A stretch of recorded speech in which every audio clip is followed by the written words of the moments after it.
Good evening. This is Peter Lorre. Hey, did you ever have a nightmare? Did you ever go through a horrible experience that seemed very real? Yes, sometimes reality and unreality seem as one, and you're not so sure anymore, like the fellow tonight in a mystery playhouse.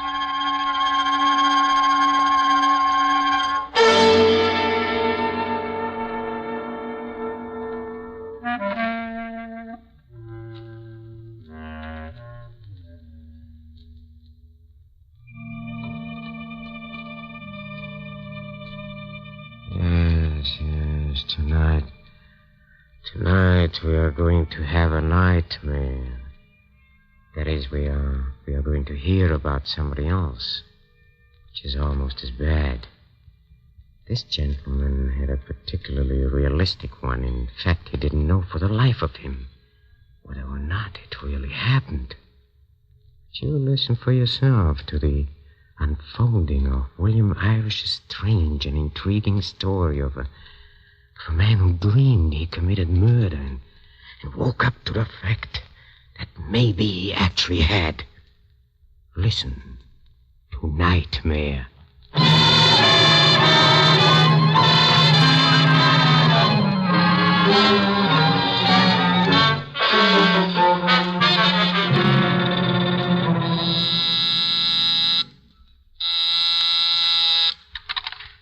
Dodge, Homicide Division. Cliff, this is Vince. Oh, hello, kid. What's on your mind? Cliff, I've got to see you now, as soon as possible. Look, kid, I'm working. What's so important you can't tell it on the phone? Cliff, I think I killed a man last night. I don't know whether I dreamed it or it actually happened. That's why I've got to see you. You killed somebody? I can't believe it. Not you, Vince.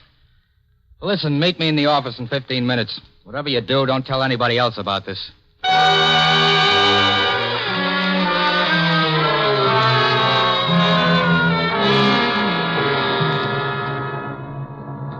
Go ahead, Vince. Tell me some more about this dream of yours. Well, after that, Cliff, all I remember is the white face. The face of a woman. Beautiful, but false somehow. You see, we were in a room with nothing but doors. 8 doors, frame to frame, with no wall space between. Well, I opened one of the doors, and suddenly someone rushed at me. We struggled, and he forced me to the floor. As we fought, he said to the woman, "Hand me that knife." Well, I raised my hand to defend myself, and suddenly I felt the handle of something. I realized the woman had put the knife into my hand by mistake. And then Then you stabbed him. Yeah. Then I stabbed him. Well, after that, the woman disappeared, and I felt I had to hide the body. Well, behind one of the 8 doors, there was a closet. I propped the body inside, and I locked the door. Then I went out of the house. It's horrible. I can't get it out of my mind. But what makes you think any of this actually happened? It's an unpleasant dream, sure, but it's not unusual. Lots of people dream they killed someone. But when you dream, do you wake up with big scratches on your wrist like this one? What are you asking me to believe? You got up in your sleep and you killed somebody? A scratch on your wrist proves nothing. I admit that, but then when I got out of bed this morning, I found this button. Now, wait a minute. You're not going to tell me that button came off in your hand while you were wrestling with that guy in the dream. That's the way it happened. That I refuse to believe. It came off your shirt. I could never afford pearl buttons. You know that. Not real pearl. Now, listen to me, Vince. I don't want to hear any more of this. If I weren't your brother-in-law, I'd lock you up and call a psychiatrist. How do you think all this makes me feel? Cliff, if it wasn't for the key, I could forget the whole thing. Key? What key? I suppose it's something else from your dream. Now, stop it, Vince. I don't want to hear any more. That's right. Go ahead. Get sore. But no matter how angry you get, it doesn't destroy the reality of this key. Look at it. You never see a key like this these days. It's fretted, it's full of scrollwork made of brass, old-fashioned, but nevertheless real. And in the dream, if it was a dream, that's the key I used to lock the body in the closet. What's there left to think? Only this. There's somewhere there's a door that this key belongs to. And behind that door, there's a dead man, and I don't know where. My Lord, I don't know where. Or who he is, nor how and why it happened. Now, look, kid. It's just one of those cockeyed dreams that happen to people, that's all. But if it'll make you feel any better, you can go in the teletype room and watch the reports, Vince. Every crime committed in this state is reported on those machines. Maybe you can identify yourself with some criminal and get this thing off your chest. I'll join you later.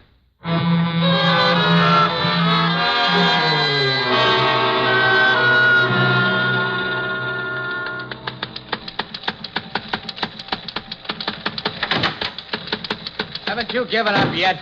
Don't be funny, Cliff. There's one here that's possible. A stabbing in a town called Clarksburg. Clarksburg? Yeah. There's no transportation up there. You never did learn how to drive a car. You'd really need supernatural aid to kill somebody up there. Now, wait a minute, Cliff. Here's some more coming in on that stabbing in Clarksburg. It's a description. Killer, 5'9", weight 150, brown hair, wearing a yellow and green sweater under a brown suit. Hey, Vince, you wear a yellow and green sweater, don't you? Don't be coy. You gave me that sweater for Christmas. Maybe it's only a coincidence, but you're about 5'9", weigh about 150. That couldn't possibly have been you, Vince. Who are you talking for, yourself? I know I found that key and the button in the pocket of my brown suit. You're not kidding anybody. You want to know just as much as I do. Come on, let's get started for Clarksburg.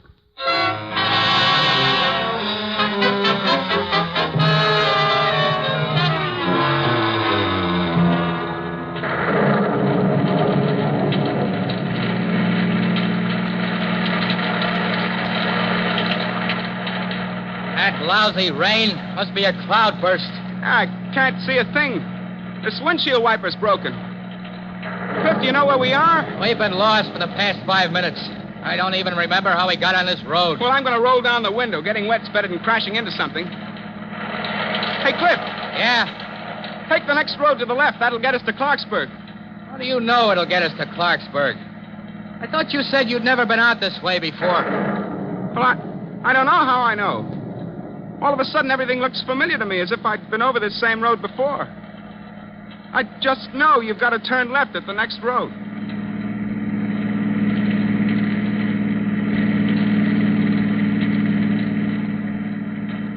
Stop here, Cliff. Stop here. Hey, what's the big idea? You're trying to kill somebody, grabbing the brake that way? That house, Cliff. There with the big porch. That's the house with the 8-room door. How do you know that's the house? Thought you said you'd never been out here before. I've never been here before in my life. Unless it happened in your dream, is that it? Well, I think this is all crazy. We'll soon know for sure. Come on. We're going in and see whether there's an 8-doored room or not.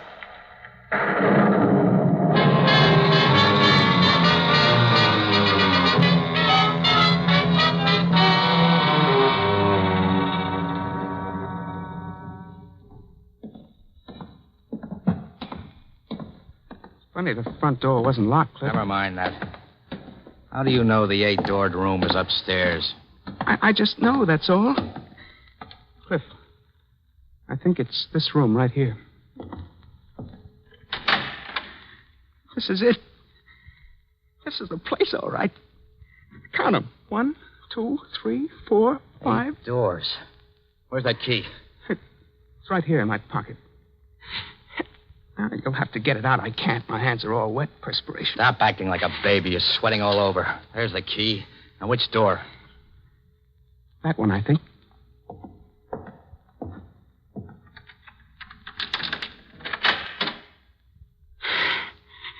There's nothing there. Not now, there isn't. But there was something there. What? Look. There's blood on the wall. Oh, Lord. Now do you believe me? Now do you understand that I wasn't joking when I told you about my dream? Sure, I believe you. I believe you dreamed you killed somebody and stuffed them in the closet there. I believe you never saw this place before. That you intuitively knew which road to take and which house to come to. What do you take me for, a dope? I wasn't lying to you, Cliff. Honest, I wasn't lying. You came to me for help, didn't you? But you didn't have guts enough to come clean to say, Cliff, I went out to a place last night and killed a guy for such and such a reason. No, you cook up a dream trying to take advantage of me because I'm married to your sister. No, Cliff. Abusing my gullibility because I like you. Making a fool out of me. Cliff, I wasn't lying to you. Everything happened just as I told you it did. How I happen to know this house was here, I don't remember. You've got to believe me. Shut up. Cliff. The dream's over now and baby's awake. You're going to start all over from scratch, you and me. I'm going to get the facts out of you. Please, Cliff, let go of my shoulder. You're hurting me. What were you doing here last night? I never was here before. I never saw it until I came here with you. Don't lie. Every time you lie, you're going to get something like this. Please, Cliff. Cliff, I'm half crazy already without you beating me. Who was the guy you did it to? What was his name? I tell you, I don't know. I don't know. Hey, you gonna answer me, Vince? I can't. You're asking me things I can't answer. Who was the guy? Why did you kill him? I've handled close-mouthed guys before. You're gonna tell me if I have to slap it out of you. Right in this spot where you killed somebody else. Cliff, please don't hit me again. What was that? It sounded like a door slam. Then there's somebody else in this house. Which door did we come in? I don't know. One of the 8. All right, you guys, I've got you covered. Back up against that door there. One false move and I'll drop you.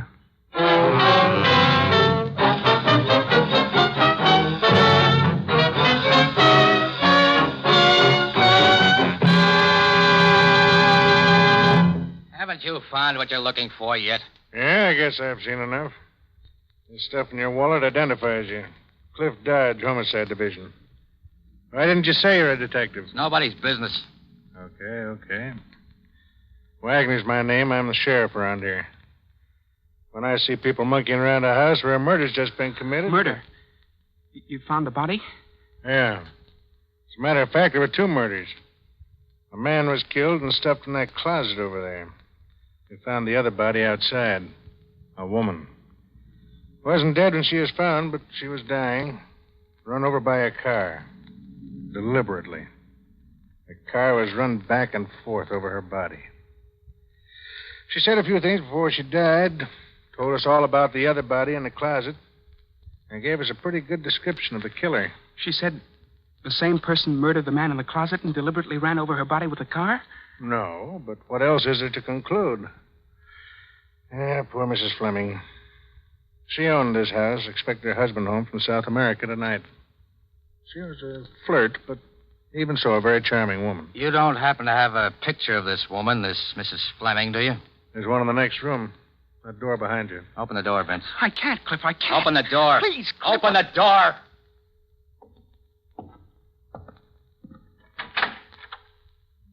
That's her, that big picture on the left. Pretty, wasn't she? Cliff, that's her. Well, now what's the matter with him? He's fainted. Can't stand the sight of people who've been murdered, even if it's only a picture. Give me a hand with him, will you?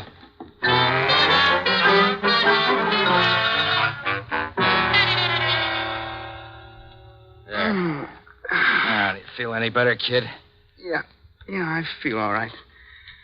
Cliff, that picture, it was the same woman. The woman from the dream. Also, the woman who was run over and over with an automobile. But I can't drive, Cliff. You know I can't drive. Yeah, if it hadn't been for that, I'd have turned you over to Wagner for murder. Did the sheriff leave? Yeah, he left. But I still don't believe that stuff about a dream. Are you sure you didn't leave something out, some small detail? No. I told you everything, Cliff. I was tired. I went to bed early. I fell asleep. That is right after Mr. Berg closed my door. Berg? You didn't mention any Mr. Berg before. Well, he moved into our rooming house about a month ago. Why did he come into your room? Well, the lights went on a blink. I remember he was carrying a candle. How was Berg holding that candle? Oh, the flame was right in front of his eyes. I remember staring at it. I was very tired, Cliff. I don't remember everything. And Berg, he said you're very tired, didn't he? Yeah. Yeah, now that you mention it, he did say that. Good. Now, have you ever seen this picture? No. No, but the man looks familiar. Say, that looks like Berg. I never saw him so well dressed, but that's Berg, all right. I found this picture in this room. Here? In this room? You found Berg's... What are you driving at? Sense, reason, logic, sanity. The man you identify as Berg also happens to be Mr. Fleming, the husband of the woman who was killed last night. Berg is Fleming and Fleming is Berg? Now I'm really going out of my mind. It's simple to a flatfoot. I figured that Fleming pretended he went to South America. He took a room in your rooming house under the name of Berg. And tonight he's pretending to return from South America. At least Wagner said he's expected. And last night Fleming came back here and murdered his wife? But who killed the other one? The man? You did. But you didn't know you were doing it. Oh, I did kill someone after all. I am a murderer. I still don't understand how it happened. All right, kid, relax. Because we're going to find out tonight. Find out? Right. Now, if Fleming comes home, as his wife expected him to do, you're going to be waiting in this room for him. Waiting with a gun. That won't do any good. It might after you've learned a few answers. Now, I'm going to tell you exactly what to say to Fleming, word for word. You might not understand, but you're going to memorize the things I tell you to say word for word. Memorize? Yeah, because your life depends on it. Cliff, you're not going to leave me here alone, are you, Cliff? There'll be nothing I can do to help you, kid. If everything goes right, you'll come out of this scot-free. If anything goes wrong, that's the end. Now, Fleming will probably come up those stairs at the far end of the hall. So you'd better stand over here. The first thing to remember, let him speak first.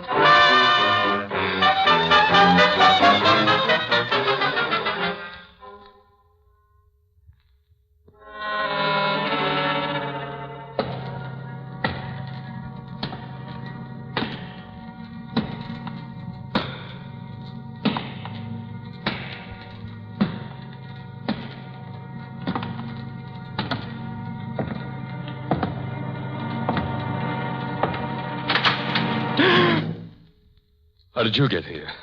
You showed me the way, didn't you? You remembered coming here? You're lying. Who brought you here? Who came with you? Just this gun. That's impossible. You had the look, the typical look.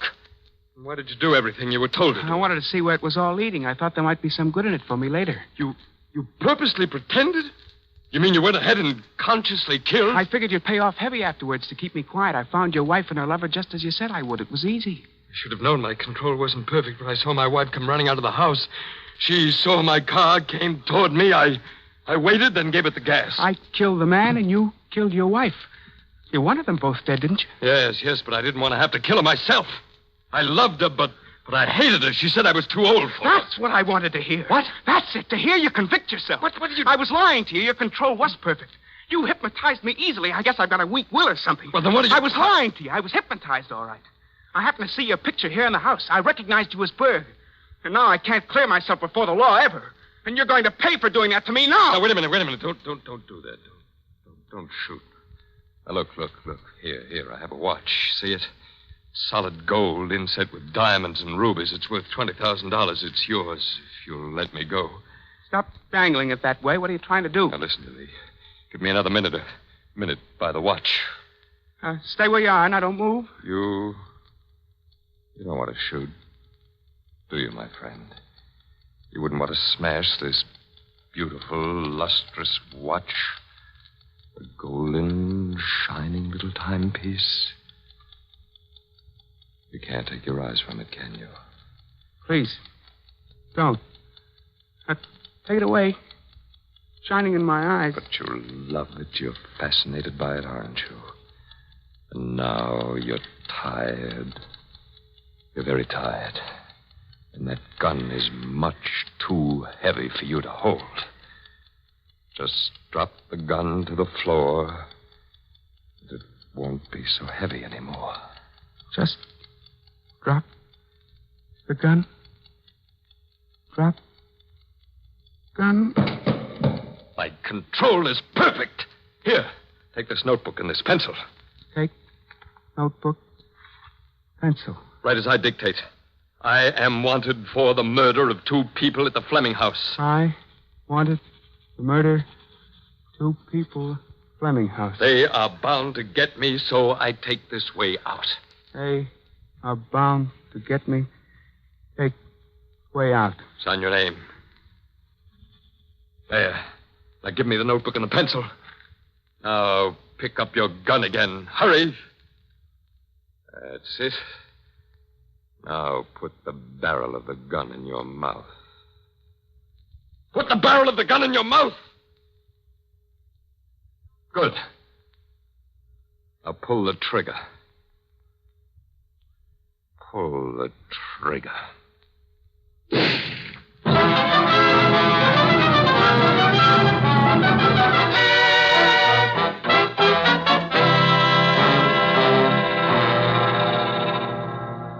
How is he, Sheriff? He's dead. We just made it in time. I didn't think he'd try anything like that. Vince. Vince, come out of it, boy. I'm all right. It's just that everything's hazy. Fleming really threw a trance on you. You were just going to blow your own head off when I plugged Fleming. Had to. Only way I could break the spell in time to save you. You shot Fleming? Cliff, did I do it all right? Did I do everything you told me to do all right? Perfect. I had a hunch it was hypnosis the minute you told me about the candle. But how was I going to prove it? Only by having you come up against Fleming. That's why I left you here. Wagner and I were in the basement with a dictaphone. We put a microphone in the ventilator. I didn't want to make you nervous. That's why I didn't tell you about it. Then I'm free? I won't be tried for murder? Not around here, you won't. I'm sheriff here. This crime is solved. Oh, thank heaven for that. I don't think I could go through a court trial. One nightmare in a lifetime is enough.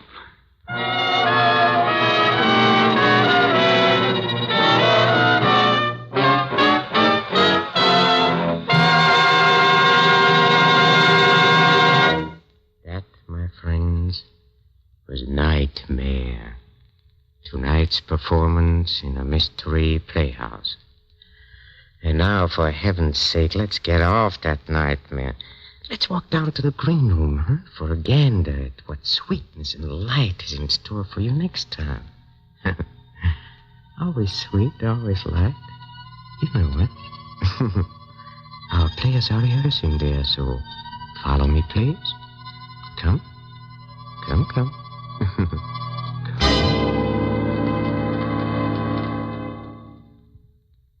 It had been hard to convince Anna at first. Easy enough for me to say, we have to get rid of Ole. But Ole was Anna's brother. We talked it over on the cliff near the land.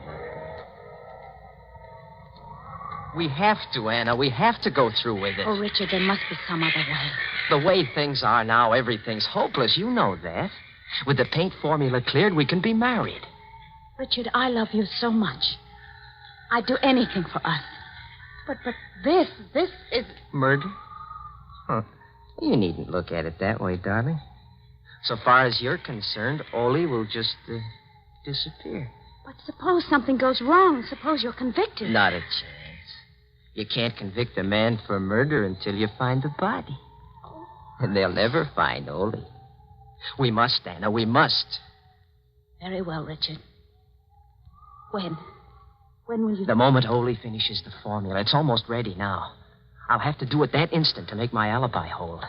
Today, tomorrow, soon, anyhow. Everything else is ready. I love you above everything else in the world, Richard. I love you enough for even... Have a peanut, friend? No. Oh, snoozing, huh? Traveling on trains makes some people sleepy. Not me. Been on trains all my life. Never get sleepy. Going far? Satan's Point, Maine. Satan's Point? Never heard of it. Must be a devil of a small place. What I said. Satan's Point. Devil of a small place. Good, huh? Have a peanut? Devil of a place. Devil of a place. Devil of a place. Devil of a place it was that day. Devil of a place. We went over every detail again and again until our story was perfect. A lot depended on the story we constructed. A lot depended on telling it well. I told it well. To the police in Maine and to the alienists in Boston. I started the story with the morning of October 11th in Ole's laboratory by the sea. Hold on. This is my last mixture. It will be ready in a few minutes, and I want your eyes to be well rested. Think you've got it this time, Ole? No, there's no longer any doubt. When these pigments are mixed, I will paint a square board. It will look like a dirty green to my eyes. And to mine? To yours, and those of millions of others who are colorblind. Red. Red that you have only imagined till now. Red of the rose, red of a sunset, red of fire, red of blood. I put the blindfold on. I could sense Ole's tenseness. He'd worked 15 years to make this moment arrive. But just from all I can see, a miracle is about to take place.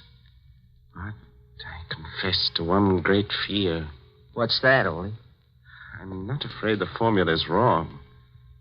I'm afraid for you. For me? Yes. I have to warn you, Richard. I don't know. No one knows what mental reaction takes place when a person who's never seen color before suddenly does. You mean that I could be affected? You could be. You see, red excites even normal people. It vibrates in the brain. With you. Let's have a look, Ole. Now, Richard, when you take the blindfold off, look straight ahead of you. The board is right before your eyes. Look, Richard. When you do, start talking right away. I want your immediate reaction. Okay, here goes. Look. See, Richard. Look, it's red. Look. Say something. Talk, Richard, talk. Say something I couldn't. It's hard enough to recall the little that I do. I was staring straight ahead of me at a square board. Nothing happened for a brief instant. And then I caught my breath sharply. My eyes dried. They burned. I closed them, but the patch of exquisite color seared my brain. A single hot, flashing stab of pain pierced my head. And then I felt a surging power, a physical power grip me. Talk. And Ole's voice reached me, jabbed at me. My whole being seemed to focus on his voice. I had to choke it off.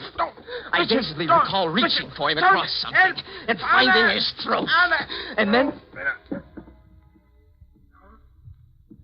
then nothing more. Nothing but the breaking of glass and a sensation of violent action. Motion and action that lasted long after the voice stopped.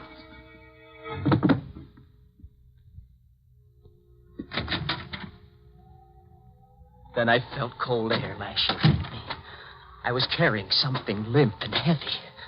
There's a point of rock outside the house. It juts over the sea. I stood there for I don't know how long.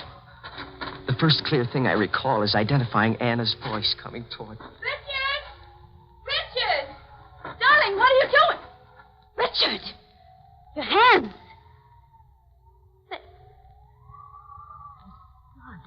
Something died in me. I sagged to the ground, moaning. Anna, I'm afraid. I'm afraid. What do you suppose all this is, huh? Sounds like somebody got themselves murdered, doesn't it? Well, that was an appetizer for our next mystery entree. And that old master chef, the laughing boy of the inner sanctum, Raymond, is going to serve it up to you. Yes. Raymond's going to be here next time in company with his fellow creeps in another attempt to scare the living daylights out of you. So why not humor the young creep and be around when we open the squeaking door of the inner sanctum? This is Peter Lorre closing the doors of the Mystery Playhouse. Good night. Sleep tight.